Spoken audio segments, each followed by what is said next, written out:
The Just Lead Advancing Racial Equity Conference, hosted by New Detroit, brought together national and local speakers who provided compelling insights into racial equity and justice. Kari Frazier, Detroit is Different, provides you conversations with some of the phenomenal guests, talking dismantling racism with collaborative solutions. All right. Detroit is Different here at the Just Lead 2023 conference by New Detroit. Here with someone that definitely, when we speak about knowing the richness of the cultural story of Detroit and definitely knowing community, but also layering this into research and academia and beyond that, really just what makes impacts. Dr. Carl Taylor, how are you today? I'm good. How are you?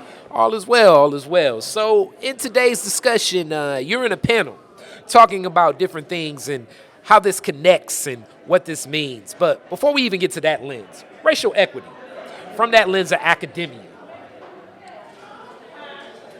where did this discussion begin, you believe?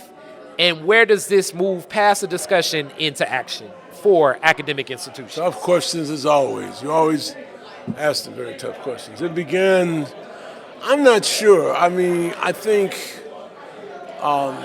the liberals who are white and academe, I'm not sure what they saw it as. I'm not certain that for some it is multiple folks. Some see it as real research, but yet others, I hold them responsible for not being able to recognize the brilliance of Professor Du Bois or Kenneth Clark. These were men who needed no one to prop them up.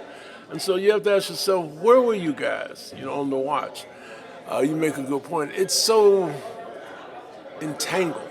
That's a good word to me. I know myself that many times politics, in particular white politicians, will use those as topics to raise their image that they're caring about everybody. But the proof is in the pudding.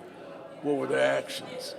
So it's kind of intermixed there, Kari. It's all over the place. I'll tell you what hit me very hard. I had a former student give me as a gift a Time magazine that was actually a week before the actual insurrection in 1967. And in that, on the cover, they had Daniel P. Monahan, the sociologist who went on to be a state senator, who wrote the whole diagnostic that the problem with the black family was the black man was missing in action. It caused quite an uproar, of course. But what I found it interesting that there was nuggets of truth there. However, he didn't talk about his own community because he was Irishman. And a lot of those things that he was talking about were true in his own community. But he chose to deliver it to the public as black pathology, that this is a problem there. We had our problems, no question. And so when this young man gave me this magazine, Time magazine, who was on the front? Monahan. Then we turned the pages and they started talking about the Negro problem, and they were all white scholars. Not one black African-American Negro, not there.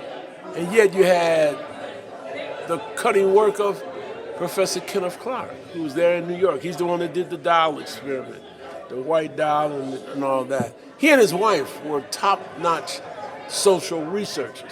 No one mentioned anything. So when you ask that question, it's an excellent question, a really tough question, but one that does not have a simple answer. Some days I wake up, I'm pretty hard on the academy. I don't trust many in the academy by its past deeds. I mentioned in there, I don't know if you were in there, but I mentioned that part of the problem for many who get deemed the spokesperson or the black researcher is that they begin to share an ideology that's, to me, like a fantasy. It's not honest. And yet, those who really know, as I'm quoting Malcolm again, those who say don't know, and those who know don't say. So it's a really tough question you asked. Only you would bring it up. But I'm glad, but I'm just serious. It's not a cut and dry answer. I like to say, and I'm still saying that. After all the time that I put in, I have it closest to a few white scholars, but for the most part, they become the excuse for a lot of ridiculous theories and notion to me. Why are we still talking about inequality anyway? What do we have to do to prove ourselves in this nation? We fought wars, my relatives, your relatives. I mean, seriously. You may disagree with me philosophically. You and I may disagree, but I'm a scholar. You have your scholarship. So I won't go away. I'm here. I belong, and I may not be at the top floor of the ivory tower, but I'm going to tell you what I've seen. I do ethnography, and I was embraced by the godfather of sociology, Robert K. Merton. He said, we need to listen to Taylor. That means that we don't have to agree. That's how we grow. But I think we've been reduced to a second-class and third-class citizenship. In particular, Kari, because they don't like, just like you run into your boss. You're very outspoken, very bright. They don't like that. And that's not kind of, I'm nodding and winking. You understand what I'm saying? Yes, sir. So, and yet at the same time, there's a lot of guilt on my part and other black researchers. There are. Because you are asked to be part of something only in a limited position. That's deep. And you said that sometimes the research itself is looking at a fantasy. When you say a fantasy, can you expand on that a little bit? And then why do you think people can disconnect themselves from the reality in some of these structures? Well, I think, again, the way you frame it is really well. I think the problem is that it could literally make one schizophrenic because you have to play one role with your colleagues and another role with black professionals, which has changed. I think it's hard to keep up that role, whereas you should speak as you see it. But they don't want to hear. And the way you're punished, you don't get promotion.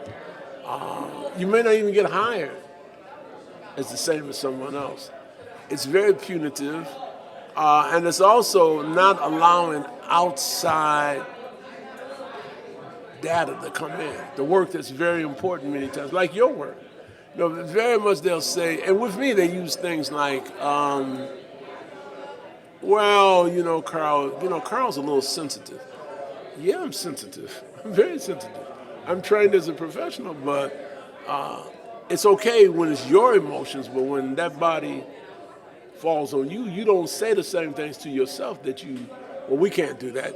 And the big word that they use in the academy that is, you got eyes, ears, and voice. You do. When we don't like you, we simply say, that was really great there, Carl. That was anecdotal. Anecdotal is a bad word to me. These are stories. Or they dismiss, Carl tells great stories. So it's dismissive as if it's anecdotal, it's like a one-off, it only happens once, as opposed to honoring this as the story is a part of a larger narrative. Absolutely. And that larger narrative, as we know, that the qualitative research contextualizes the quantitative research. And oftentimes, I believe, not just in academia, but a lot of other spaces where research You got to be very careful. I mean, you do. You're right. What I'm saying is that, and I didn't mean to cut you off, but what I'm saying is that you've heard it yourself.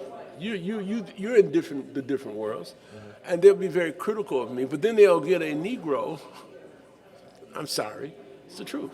They'll get a Negro and they say, Carl's he's kind of mean, or he's a little too street, or he's Goliath. I am Goliath. No one likes Goliath. I'm a Philistine. I had it happen to me. I'll tell you a good example. I was at the National Academy of Science. I had left one institution, and I was at a new institution. And well, actually, it was Grand Valley State University, which was the fastest growing state university in the whole state. I mean, they were growing. Yeah. That's the conservative part of the state, very much so. So they were going around, and it was about 100. We were invited. It was about 100 scholars. So everybody get to say, I'm Carl Taylor. I'm Carl Frazier. I'm from Detroit. So I'm from Grand Valley State University.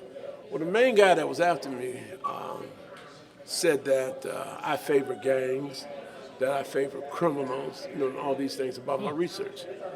But he didn't say it. He had his boys say it, other colleagues, so-called colleagues, the Good Old Boys Club. So I'm younger and I'm fiery, and I'm shooting back. And so the guy says to me, hey, excuse me, Carl, what's that Grand Valley Community? He knew what he was doing. He was going after me. I stood my ground. It doesn't matter where you put me. I'm doing my research. It doesn't matter what discipline you put me in. I can fit in. I'm well trained. I've earned my stripes. I went through it. I said it's the fastest growing state university, public education. No different than MSU. There's only 3 research institutions in the state: Wayne State, University of Michigan, and MSU. The other institutions are teaching institutions. So there's this elitism. Automatically, we wipe them off the map. That's what they do. They'll use anything, and that doesn't mean everybody, but the vast majority. So it's like publishing. A lot of what I'm saying is true already. So they dismiss it, they discredit it. If you're not careful, it also makes you, as the researcher, doubt yourself. And that leads to the next question and the last one. So how do you keep that strength, move forward, as you've been involved in so many facets in your journey, not just in academia, but in business, in literature, in community, to stay empowered, knowing that this mountain, and what appears to be sometimes a mountain, is an object that you may need to move with other partners, other relationships, other opportunities, casting a larger net to where it does connect? Well, again, and I mean it, great question. You ask tough questions. Questions that I would probably not even sit for anybody else. I mean, I would not. And that includes a lot of times, they go fishing. I know where your heart is. I know your family, that you come from great stock. I may have a lot of disagreements with you, yes, but you know me. Yeah. And I know you. What I'm saying is that when the smoke clears away, I got to stand with this guy, because this guy is an entrepreneur. He's a scholar. Your music, all of that fits in. So one size did not fit all. And we have to, there's Roberson. And I have to take the good with the bad, with the ugly. As long as you're not somebody that I feel that is dealing with self-hate, I'm gonna deal with you. I've had what I consider a lot of betrayal from former doctoral students, because you get caught in the game. Politically, you go where you're getting fed. At least you think you're getting fed. So I was taught by a great people. I've had many influences, and many of them from even when you say the street. Be careful there. Very careful. What is the street? There's good street. There's street that I was taken under in my freshman year. I did not do well. I couldn't play ball. They found out I had a deformity. But I really didn't want to play ball. I just didn't know that. My dad passed when I was 13, and I didn't have men. That's one of the reasons I take in so many young bloods. I didn't have a guy come up and do it. I'm not telling you what you want to hear. You have a father. You listen to. You may fall out temporarily, but you understand what I'm saying? So I have men who are as important to me as the big names are, the so-called big names. I have some who are more important, and the same thing with motherhood. My community has taken care of me. That's what's important. So I never lost sight of that. The bottom line is that to know who you are, know thyself, and not get caught up in the la-la, letting that voice tell you. I discovered very early, a lot of people don't know this, I was trained to be a university president. And my leader was, the guy that I looked to was Clifton R. Wharton Jr., first black this, first black great man. But there was a part of him that I knew I didn't want to be like that. I also knew I couldn't be like that, all right? He couldn't be me. I've been very blessed. I had some people that told me, don't come back over here no more, because what they would do right in your neighborhood. I mean, and those guys, a lot of those people were rooting for me. They wanted me to, when I go into the prisons,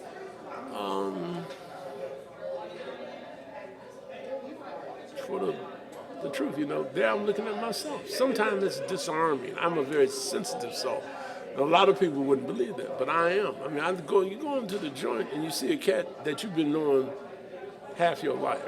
Or I go in there and I see a guy and I'm not surprised that he's there. Okay, all those things. My folks and my culture has never betrayed me. It's given me things that are very hard, that I didn't like. One of the things, I can say this to you, that, and I retired a couple of years, and there was several reasons, but it was time to go. When they got to the point that a lot of these kids, and it's not a race thing, it is race, but it's also class and caste. So I came up, I just said this the other day, I won't say what purpose, the national news. And the guy, he said, I heard you laughing, and I was laughing with a janitor.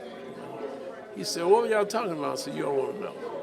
So he said, no, I really don't. So I said to him that it was a kid he was cutting up, and he slammed his Happy Meal down, and he cursed his mother. And you bitch. And he was going off, and he's about 12 years old. And I was sitting there, and the janitor caught me. He had seen me, and I was looking like, So then he looked at me when I got finished. He said, what was you thinking, Doc? I said, I think my grandmama or my mama would have whooped that ass. I mean, my grandma only had to look at me. So then I went on and I said, that's what's wrong with so many of them. He said, how you mean, Doc? I said, they didn't get that at an early age. So same thing in school. You know who to tell, and you call it what you want. Y'all want to talk about something? Professors don't tell on other professors. I was just talking in there. How today, I'm driving coming in, and Sidney Powell, the lawyer, she gets 6 months probation, I think, or 6 years. She committed treason. She sold the nation out. She is going to do no jail time. So you got to make a decision at some point, what is right, and what is right the way I've been taught. It's all going to come out. You can't escape that. It is what it is.